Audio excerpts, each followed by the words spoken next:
On this episode, we chat with the legendary Mechai Varivaidya about his legacy as Thailand's Condom King. So if you're interested in hearing the thoughts of one of Thailand's leading social reformers and unique personalities, you'll love this episode of the Bangkok Podcast.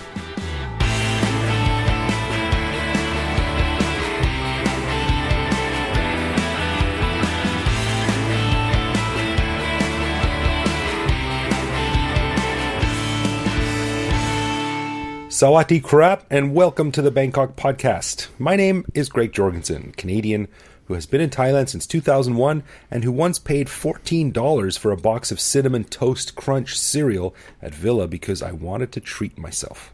And I'm Ed Knuth, an American who came to Thailand on a one-year teaching contract 17 years ago.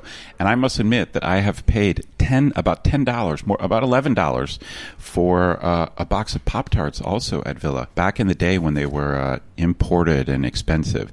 But for some reason now they're much cheaper, so I don't know. Maybe Pop-Tarts are made in Thailand now, I'm not sure. Well, Cinnamon Toast Crunch is still really expensive, and still, it's a legit gift for myself when I feel like spoiling myself for whatever reason, if I want to feel pretty or something. Anyway, don't get me off on a Cinnamon Toast Crunch tangent. Dude, you know how to go wild. Like when you cut loose, like you know how to do it in style. That's right. My wife's away this weekend. What are you doing? Oh, I'm going to get a box of Cinnamon Toast Crunch. Fill a bathtub with milk. Anyway. All right. That is weird. That is creepy. That is creepy. I don't think we want to follow that thread. Let's just stay away from that. All right. We got off the rails. We're 30 seconds into the show. Right. All right. All right. We want to say a quick thank you to one of our patrons, guy with a great first name, Gregory Bloom, who supports us at the show shout-out level. Stick around after we're done talking with Khun Mechai Varivaidya to hear why Gregory is my new inspiration for a brand new career path servicing the dead. Ooh, creepy. You can learn more about becoming a patron on our website. And of course, one of the cool things our patrons get is an unscripted, uncensored bonus episode every week where we talk about all kinds of stuff. We just finished recording this week's bonus show, and we chatted about our recent Season 3 meetup.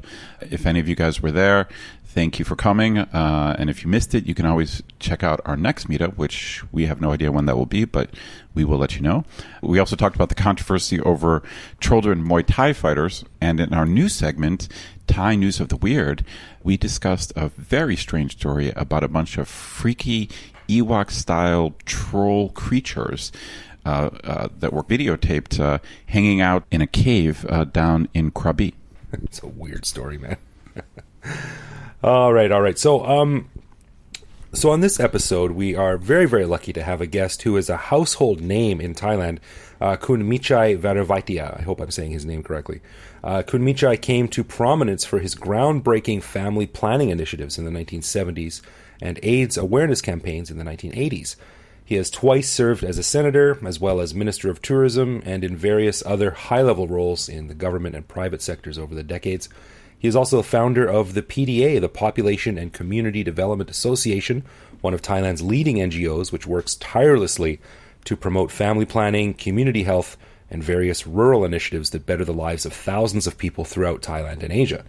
In 2007, the PDA was awarded the Gates Award by the Bill and Melinda Gates Foundation in recognition of its pioneering work in family planning and AIDS prevention. So our conversation with Khun Mechai took about 45 minutes at his restaurant, the long-time favorite Cabbages and Condoms on Sukhumvit Soi 12. So we're actually breaking it up across two shows. So this is part one of our interview with Khun Mechai Varivaidya.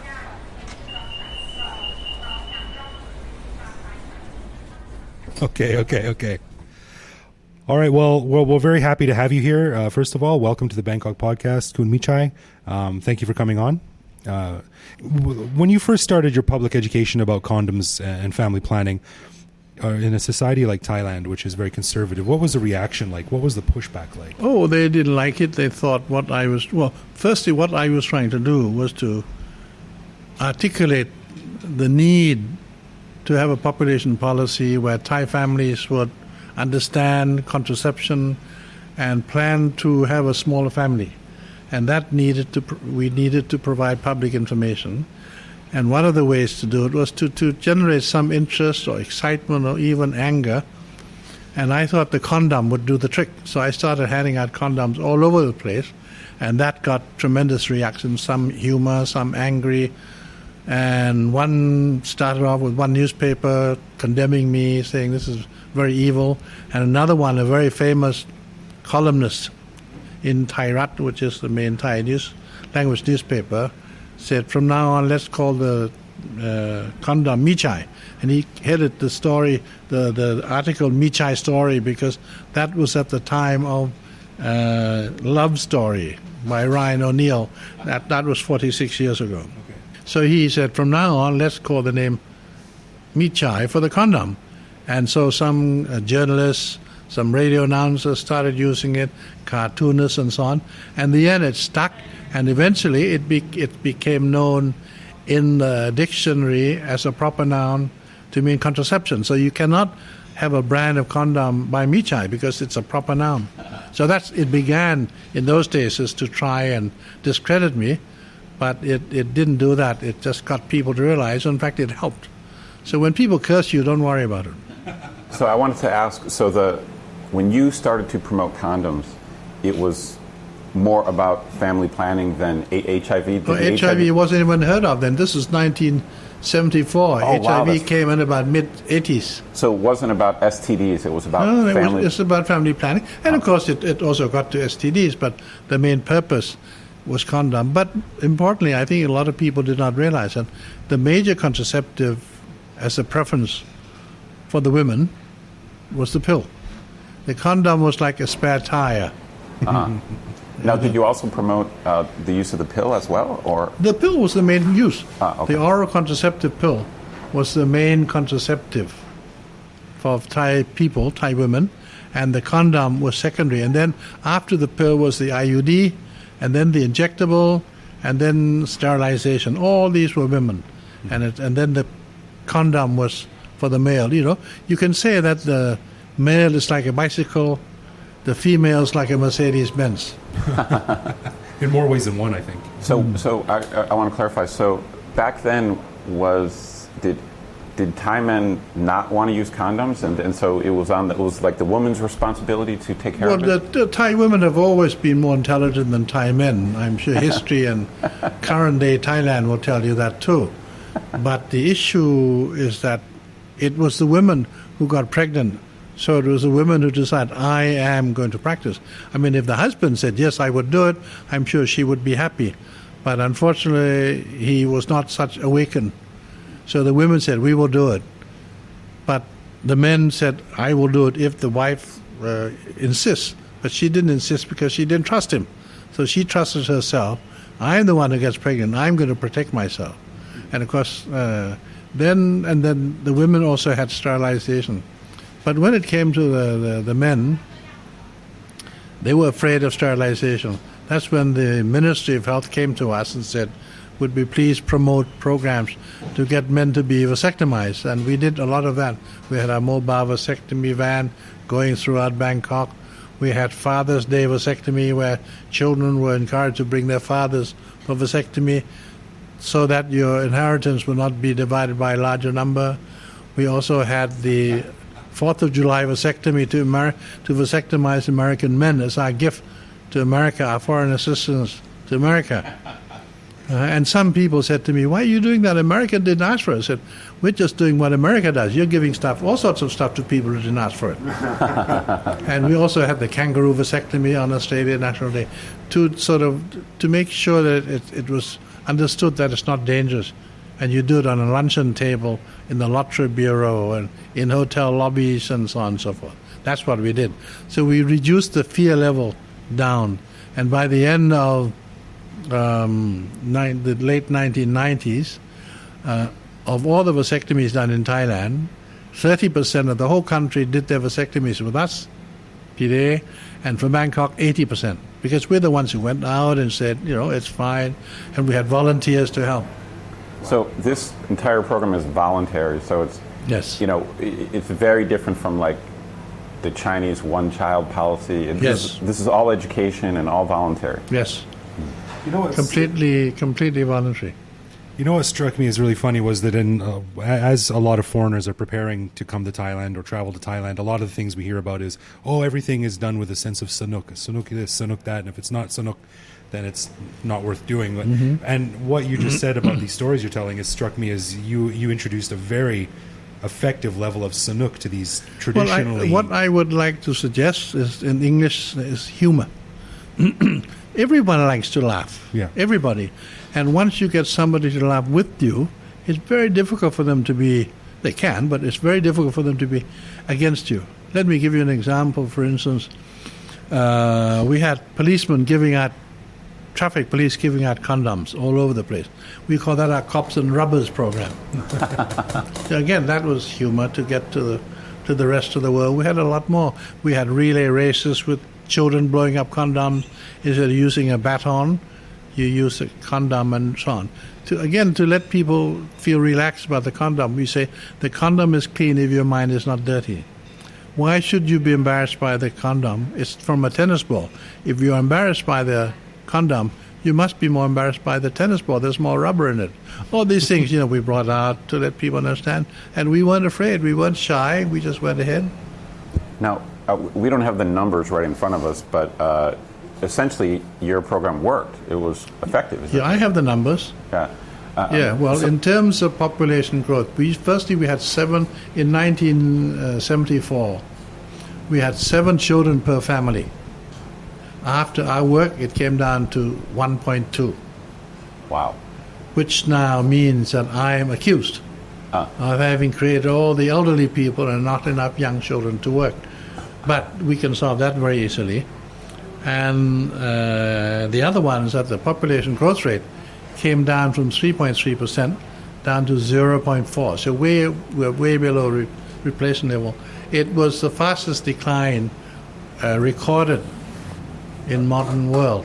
Has it dropped too low? I mean, where would you... What do you mean too low? Well, where should it be? That's what I'm asking. Where it is as that each couple is happy with. This is not a nation. You're not going to have babies for the government.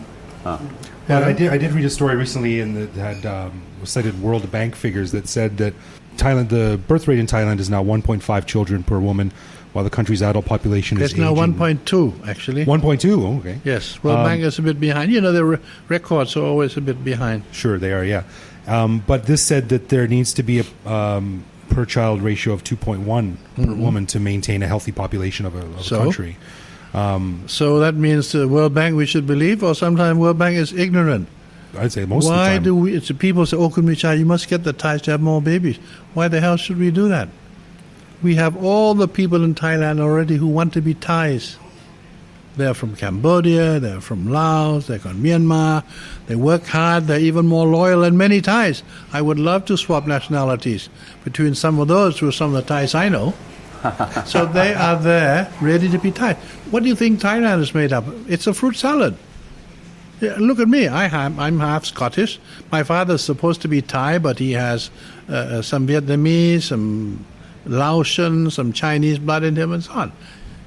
Everybody, without being in the tree, has some mixed blood in it, and that's the beauty of Thailand. We are a fruit salad, and we can continue brewing fruit salad. These people at home, they're already building Thailand. They're helping in tourist spots. They're putting up all the buildings. They're doing so many things already. They're the ones helping Thailand already. Give them nationality, if they want it. This idea of Thailand as a fruit salad, I've honestly never heard Thai people talk this way before. Yeah. I'm used to, as an American, I'm used to America saying we're a melting pot. Mm-hmm. But I don't hear Thai people say this about Thailand. Basically, the Thais accept things that are different. They accept people who are different in religion, different in color, different in race, even in economic status. Yeah. But this metaphor of Thailand as a fruit salad, I wish it was more popular. Like, why? Well, maybe it's just done without saying so. They just simply accept it. You take a look. Look at the faces of people who are sitting on the cabinet. Look at their faces. They could have just landed from China. So the natural acceptance of it is there without having to say so. I'm saying it for Westerners because this is not for Thai people listening. It is a quickly evolving culture and a country. And speaking of that, can you talk a little bit about how the attitudes towards sex and birth control and family planning have evolved over the decades that you've been doing this? It was just very simple. We just said that all life forms on Earth are born with an interest in sex. It's not a choice of voluntary matter, whether you like it or not. It's just like you've got 2 ears. You can't say, I wish I could be born with 3 or no ears. But it's there. So learn how to manage it, how to control it, to be the boss, not to be the slave. That's the first one. It's got to be normal. And then you understand, and you say that sex is not only for procreation. It's not just to make more babies. It's for a few other things too, including enjoyment. So learn how to understand it, use it properly, be its master, not its slave. And that's the total approach that we have been involved with all along. So people have been learning. That's why we've been giving out condoms. We have condom blowing championships for young students and 5-year-olds, 6-year-olds, 8-year-olds, all along. And we now have programs trying to train kids in primary and secondary school on understanding sex, because it's with you whether you like it. If the parents like it or not, it's with you. It's much better that you understand it. So that's the approach that we have tried to take. And when HIV came along, I just said, look, let me give you an example. When your child is 22 or 23, there can be 2 events, and both events have flowers. The first event is when your child graduates at university, and there are usually flowers given. The second one is at the funeral of your child, if the child dies from AIDS. Now you choose what sort of flower do you want. And I'm going to go for the flowers at education. And if you're against it, please come to me. Nobody came. So we use just facts and reality and say, you can come and see me. You don't like me, it's no problem. Go ahead. But nothing happened. You are a natural-born communicator. You seem to be able to put very powerful messages very simply and very, openly, and for people to just easily digest right away. Well, basically, if you ask what sort of philosophy I have, it's very simple. I take no as a question. But before then, I said, you got to do things outside the box. There's certain things that can be done in a different way. Just like traveling, if you can't walk there, maybe you can, or you can't go by car, maybe you can fly. If you can't fly, maybe you can go underwater or underground. In other words, there are many ways of getting things done. So take no as a question rather than no as an answer. And of course, you have to realize and be fair that what you're trying to do is straightforward and honest and no hidden agenda, and then keep on doing it. They will either get tired of you or see your point of view. And if you're honest, you're not doing anything for personal gain, they will give in. Because, water on a stone will wear a hole. And I'm like water on a stone. I just don't stop. I just keep on going. And I know they're going to tie before me. That's always been the case. And I know that religion in Thailand is different from religion in American society. But in the States, there's always a battle between conservatives who don't want sex education. What sort of religion are you talking about? Let's be precise. Well, because there are many religions in America. Well, conservative Christians in the States will... Why didn't you either say the Catholic Church or... Well, my point is that they fight against sex education, but that's not true of... Who stops sex education? In the U.S., it's conservative Christians. And who are the conservative Christians? Well, there's a Republicans? there's a lot of different ones, but... Well, would they prefer their children become pregnant? Of course not. But my question was, does the Thai Sangha, did they ever challenge you or have problems with your ideas? Well, we knew that the Catholic Church was very anti-family planning, as in the Philippines, one of our neighbors. So in 1973, I commissioned a study by scholars to look into Buddhism and family planning, into the Buddhist scriptures, 5 of them, and came out very clearly that quotation from the Buddhist scriptures, the main one was that births cause suffering. Therefore, I concluded that to prevent birth means to prevent suffering. So I used this and I spread it throughout the country. that Buddha said it's not a sin at all. And in fact, I translated that many children will make you poor because birth cause suffering. Then the villagers said that, look, can you we have pills and condoms. Can you please get the monks to sprinkle holy water on pills and condoms? And I said, well, that's interesting. So I came to the monk in Wat Sapratum near Siam Square, explained to him, to the abbot, what was the request. He said, yeah, I'll be happy to do it. So he came to our office, and I have a picture of my holding a bowl of holy water and him sprinkling holy water on pills and condoms. And this picture was also sent throughout the country. And the villagers, no wonder we have no side effects. It's been blessed. And all these things. That's brilliant. What other country would use religion to help family planning? They wouldn't think of it, because I have to think outside the box. We also train 320,000 rural school teachers, over 250,000 rural school teachers, to understand family planning to help. We came up with a new alphabet, B for birth, C for condom, I for IUD, V for vasectomy, but the Thai equivalent. We all had a snakes and ladders game. If you land on family planning, pro-family planning, you move ahead. Anti, you're penalized. And we also came up with a new song, and we adjusted an old song, the equivalent of Jingle Bells in your part of the world. And here was a song. We changed all the wordings to have a contraceptive method in Jingle Bells. So every child singing the equivalent Jingle Bells knew every contraceptive method. Now that's what we also did. Totally outside the line of health, outside of the box.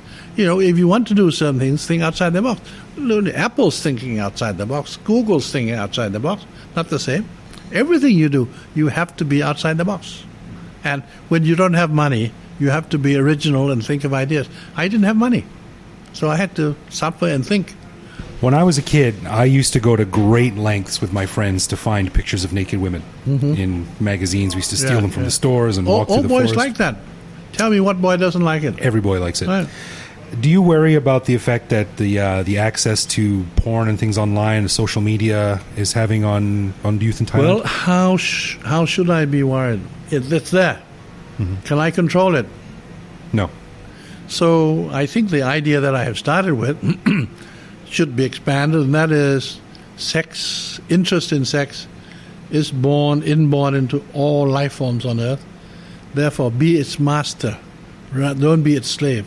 Know what is appropriate, what is enough. And you will be the judge, because the only one who will suffer will be you. So think about it. I think that's the only way you can do it. Some will listen, some may not. And as in drivers, we'd have driving license and everything else. You go to driving school, look at all the car crashes that happen. America, you have the Constitution, you can have the gun. And look what's happening. Yeah. So there are many things that, unless the individual is prepared to act, it's not going to happen. Law is going to do. How can I get rid of what's happening on social media? There's nothing I can do. But you can make the people who come into contact with social media much more aware and much more intelligent and careful about it. Just like, I'm walking on a floor with broken glass. Be careful. Right. But I think the best thing is advice, not regulations. And since I can't stop this, and of course in your country you allow pornography, but you don't allow, but yet you allow pornography and you allow guns. Here we don't allow guns, and we try not to allow pornography, but it's not working. Well, technically, I'm from Canada, so we have pornography, but not so many guns. Yeah. We're sort of in the middle. Yeah. Can you talk a little bit about how the reception to these things has changed in Thai culture over the decades? I read a story today about how they might be considering legalizing medical marijuana and other such drugs. Is Thai culture getting less conservative and more open-minded No, to these we've had marijuana for ages, before you guys even tread in Asia. We put marijuana in curries and so on all along. Always been. Just like you guys put wine in your drinks. You even wine in your church. And we've been having marijuana with no ill effects before cigarettes came in, before whiskey came in, and it was perfectly acceptable. And then somehow the West said marijuana was bad. And of course, I'm sure Thailand wanted to follow the West, in particular America, because during the Vietnam War, America gave us all sorts of gifts roads and helping to build new Air Force airports to bomb the daylights out of Vietnam. So we believed in what came out from the West, but in reality, we've been doing it for ages and ages and ages, and it's very good in food. Just like you put wine in your food, we do marijuana in our food also. Right. I don't see why not. I'd like to see marijuana being grown by everyone. Why would that be bad? That's my point. And now look at the other Western countries are becoming, just like, let me give you another example. In most Western countries, Canada, America, France, England, you need a doctor, physician, to prescribe the oral contraceptive. For sure. In Thailand, we have allowed local shopkeepers in the villages to do it for the last 45 years because we went a different route. It was supervised with a checklist, and it did very, very well. And now it has come out, this is about 2 years ago, in the Lancet, which is a very reputable medical journal, and it said no drug in the world has had as much research as the oral contraceptive. That's number one. Number two are women who take the pill and women who don't. Women who take the pill suffer far less in all types of illnesses compared to women who do not. It's documented by hundreds of thousands of research finding, and that was done by the Lancet. So there we are. Right. And as marijuana is coming out, the same thing. On that topic, let's bring up something that's controversial in every country, and which is abortion. Yes. And there's a lot of misinformation about that in Thailand. A lot of people either assuming or what they've read somewhere that say that abortion in Thailand is absolutely illegal, it's a sin, blah, blah, blah. But it's actually, from what I understand, legal in Thailand. Well, there are people who are ignorant. Sure are. You know, they don't know many things. How many constitutions have we had? How many coups d'etats have we had? And all those things. And what's the consequence of our parliament being next to the zoo? All those things. They don't know the consequence. No, abortion is legal according to Section 305 of the Criminal Code, very clearly. Abortion is legal. Termination of pregnancy, let's call it. Termination of pregnancy is illegal, A, if the fetus is deemed to be deformed, number one. Two, if the pregnancy is endangering the woman's physical health. Three, if the pregnancy is endangering the woman's mental health and her well-being. And the doctor can perform it, okay? That's very clear. That's number one. Number two, today the Ministry of Public Health is giving out the medication for several institutions, including ours, to help perform abortions at a very cheap price because they're providing free pills to bring on menstruation. Of course it's legal, yes, but a lot of people don't know. They don't know that something is illegal. Policemen don't know that corruption is illegal. Right. Well, I say this because police don't understand English, even if they're listening. You're safe.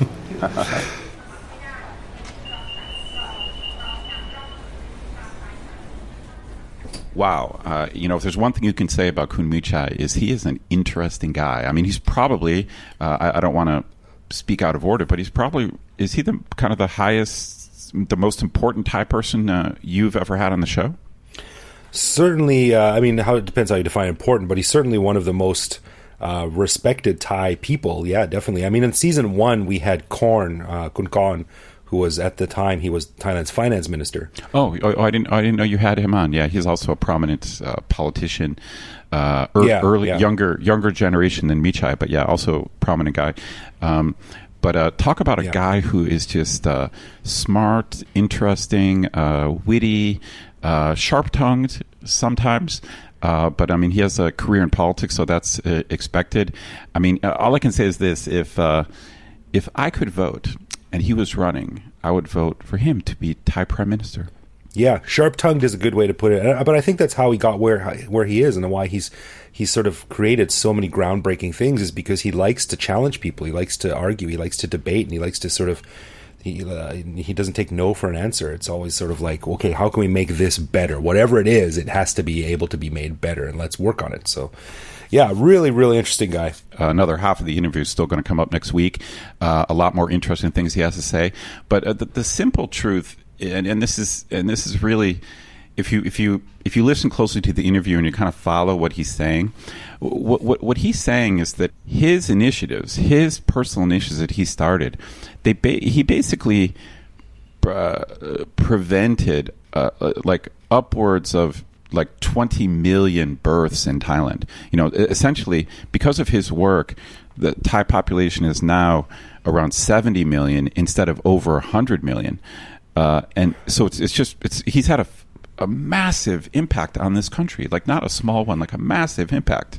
Right, and not only that, I mean, the population might be huge, but it also might be far less, because he's also played a major role in preventing sexually transmitted diseases and AIDS and all these other terrible things. So, I mean, his legacy is just can't be underestimated. Yeah, it can't. I mean, he's probably prevented hundreds of thousands, if not more than 1 million deaths due to HIV. It's crazy, like what that guy has done.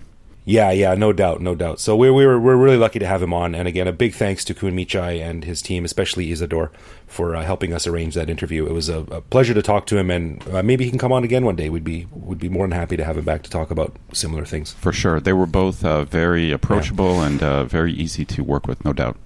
All right, let's get into some love, loathe, or leave, where one of us surprises the other guy with a particular aspect of living in Bangkok, which we then discuss and decide if it's something we love about living here, loathe about living here, or hate so much that it makes us want to leave forever.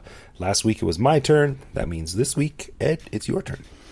Okay, Greg, I'm sure this is something that you must have thought about or encountered at some point. What do you think about Luk Tung, Thai country music? Ooh, that's a good one. I think we may have done it, but I can't remember. So even if we have done it, it's like I haven't anyway. So let's talk about it. Luk Tung. This is the music that you often hear in the back of taxis as they're driving around.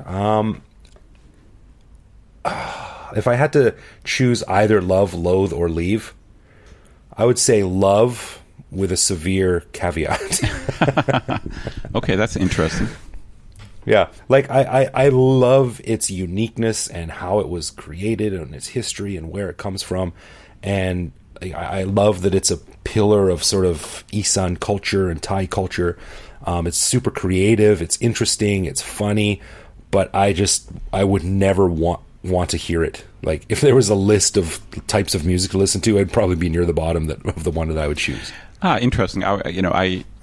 I think I probably agree with you, although I think you're being a little bit nicer than I am. Like I would put it this way: I want to love it, but I really don't. Yeah. Like I really don't. I think it's just too. It's obviously it's very different from Western music, and even though I've tried to develop an appreciation for it, it's just so odd and weird sounding. And maybe I'm just an old dog that can't learn any new tricks, but I really don't like it. Even though I am fascinated by it, and I think Isan culture is cool, and I love a lot of Isan food. I don't know. There's something about the sound of it that kind of drives me crazy, and I wish I liked it, but I don't. Yeah, I think a lot of it is, for me, it's not specifically Isan. It kind of falls into the category of like genres of music that don't really get to me, like, the Japanese type of music where it's like ding boing doing doing doing doing, like that. Like and Isan music and maybe like opera music. Like, I figure you could hear about 5 minutes of that and go, yeah, I get it. Okay, I never need to hear that again. I understand. Right. Right. So I love it, but I would not choose to listen to it, really. Yeah, I guess I'm kind of the same way. It's strange because I'm sure a lot of it is just purely cultural. Like, most likely if I was exposed to it as a kid, or if I grew up in the northeast of Thailand, I probably would think it was really cool. And even though I know that, and I've tried to get into it, I just can't get into it. I don't know. You know what always throws me off, though, about it is because when someone says, what are you listening to? And they say, oh, country music. Like, my mind immediately thinks like, oh, Garth Brooks or, right. or Shania Twain or whatever, But no, we're listening to Somchai McLachlan. Yeah, I wish, love, loathe, or leave. We've talked about it before. Each of those L's is kind of extreme. So I wish we had another L that was kind of like a mild dislike instead of loathe, because loathe is a bit harsh, but I got to say it's a strong dislike for me. Okay, anyway, so as we mentioned at the beginning of the show, we'd like to say thank you to Gregory Bloom for lending us his support at the show shout-out level. And Greg, what did you find out about Greg? Well, one of the things we love about our patrons is how diverse they are. They come from all over the place and do all kinds of interesting things. And Gregory, I'm going to call him Gregory here because that's what the name he submitted the thing in, but maybe he likes to be called Greg. But Greg, if you like to be called Greg, I'm sorry, I'm going to call you Gregory because that's what your name says. But Gregory is a perfect example of this. Now, I asked what he did in the email chain we sent back and forth, and he said, quote, art and design for a monument company. And Ed, do you have any idea what that might actually mean? Monument is kind of vague. Yeah, it is kind of vague. But what he actually does is he designs headstones for graves. Oh my God, that's, I guess someone's got to do it. Yeah, it's cool. It's macabre. It's weird. It's niche. I thought it was pretty interesting. Gregory's wife is a lecturer at a university in Thailand, so they travel in and out of the country throughout the year. And so, Ed, I've been looking for a new job for a little while, and I think I'm going to follow Gregory's lead and be a headstone designer for graves in Thailand. Whoa. Yeah. Do you think you got the talent for that? Well, that's what I'm thinking. You might say, wait a minute, Greg, you have no artistic talent whatsoever, and that's right. But think about it. Most people in Thailand are cremated, which means the graves are basically little urns.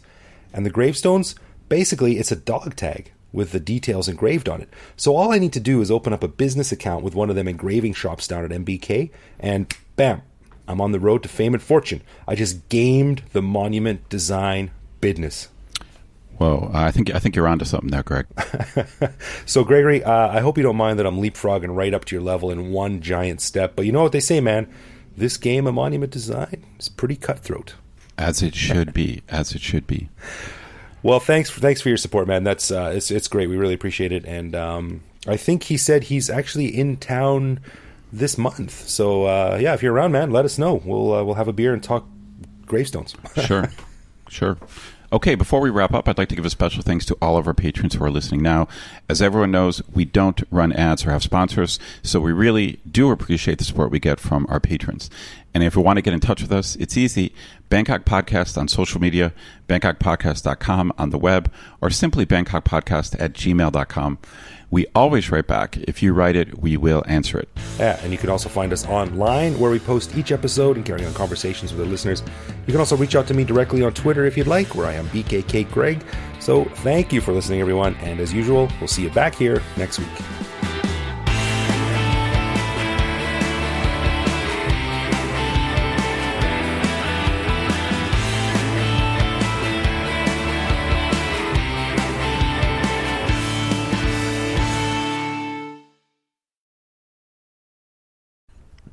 Maybe the astronauts had fish sauce with them. Fish sauce. Oh God, can you imagine if that spilled out of the bottle and got into all the clothing and like behind the circuit boards? Oh,